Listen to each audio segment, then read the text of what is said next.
Mushroom curry చేద్దాం. Mushroom కర్రీకి ఉల్లిపాయలు, మష్రూమ్, జీడిపప్పు ఇంకా క్లీన్ చేయాలి.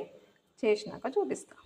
అందులో కొంచెం జీలకర్ర, ఆవాలు, సాజీర, చెక్క, లవంగం, బిర్యానీ ఆకు వేసి కొంచెం ఫ్రై చేయాలి. ఫ్రై చేసిన తర్వాత కొంచెం ఉల్లిపాయ, పచ్చిమిరపకాయలు వేసుకోవాలి. మంచిగా ఫ్రై అవ్వాలి. ఉల్లిపాయలు మగ్గడానికి కొంచెం సాల్ట్ వేసుకున్నా. మంచిగా మిక్స్ చేసుకున్నాక మూత పెట్టుకుందాం. ఉల్లిపాయలు మంచిగా మగ్గుతాయి. ఫ్రై అయినాయి కదా, దీంట్లో కొంచెం పసుపు వేసుకుందాం. పసుపు వేసుకొని మిక్స్ చేసుకుందాం 2 minutes. ఇప్పుడు ఆనియన్స్ మంచిగా ఫ్రై అయినాయి కదా, ఇప్పుడు దీంట్లో జీడిపప్పు వేసుకుందాం. గుప్పుడు అంటే గుప్పుడు జీడిపప్పు వేసానండి. చూడండి, మంచిగా ఫ్రై చేసుకుందాం. దీన్ని 2 minutes సరిపోతుంది, ఎందుకంటే నానబెట్టింది కదా, ఫ్రై అవ్వాల్సిన అవసరం లేదండి. ఇప్పుడు దీంట్లో మష్రూమ్ వేసేస్తాం.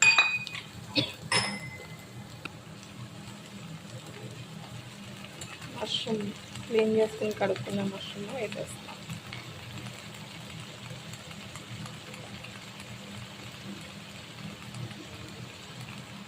దీన్ని మంచిగా మిక్స్ చేసేసుకుని ఒక 2-3 minutes మూత పెట్టుకుందాం.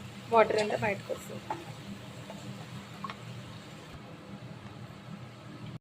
ఉప్పు, అల్లం వెల్లుల్లి పేస్ట్, కారం వేసుకొని మంచిగా మిక్స్ చేసుకుందాం. దీంట్లోకి ఫైనల్గా గరం మసాలా వేస్తున్నా. వేసి మంచిగా మిక్స్ చేసుకుని